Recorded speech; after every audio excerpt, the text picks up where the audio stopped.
আমাদের সমস্ত বক্তব্য হওয়া উচিত যে নির্বাচন সুষ্ঠু, সুন্দর, ফ্রি, ফেয়ার অ্যান্ড ক্রেডিবল। এটা নিয়ে আমাদের যাবতীয় আলোচনা হওয়া উচিত। সমস্ত গণ অভ্যুত্থানে যারা আমরা নির্বাচন হবে না, হতে দেওয়া হবে না, এই আলোচনা যারা করছেন তারা তো ইতিহাসের ভিলেনে পরিণত হবে। গণ অভ্যুত্থানের পরের এই নির্বাচনে যারা অংশগ্রহণ করবেন না তারা কিন্তু ইতিহাসের ভিলেনে পরিণত হবে। আমরা যেটা বলছি free, fair, credible election, Ruhul Kabir Rizvi ভাই যেটা বলছেন যে দেখেন এই গণ অভ্যুত্থানের পরে সে অভ্যুত্থানের পরাজিত শক্তির যারা দোসর ছিল, বিশেষ করে প্রশাসন এবং আইন শৃঙ্খলা রক্ষাকারী বাহিনীতে, সেই ভূত কিন্তু প্রশাসনে এবং আইন শৃঙ্খলা রক্ষাকারী বাহিনীতে এখনও রয়ে গেছে।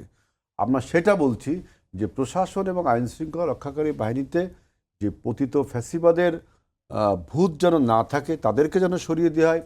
আবার রাশেদ কিন্তু একটা কথা বলেছে যে এনসিপি লেড গভর্নমেন্ট, এবং দেখবেন আমি যেটা মনে করি যে বাংলাদেশের বর্তমান প্রশাসন এবং ল এনফোর্সিং এজেন্সিস এবং বিভিন্ন ইনস্টিটিউশনে জামাতের একটা প্রভাব বলয় তৈরি হয়েছে কোনো না কোনোভাবেই, প্রভাব বলয় তৈরি হয়েছে। আপনি দেখবেন এই প্রভাব বলয়তে কিন্তু ফ্রি ফেয়ার ইলেকশন হওয়াটা কঠিন।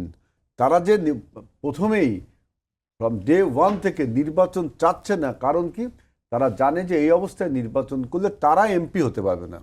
সেই জন্য আমি বলি, আজকে যদি আমি একবার প্রথমে বলেছি বিএনপি যদি বলে যে আমরা সবাই মিলে আসেন নির্বাচন করি, দেখবেন এই সংস্কার বলেন, এই বিচার বলেন, এই আপনার জুলাই সনদ বলেন, আর আপনার পিআর বলেন, কিছুই থাকবে না। এমপি হলেই কিন্তু সমস্ত দাবি তাদের মিটে গেল।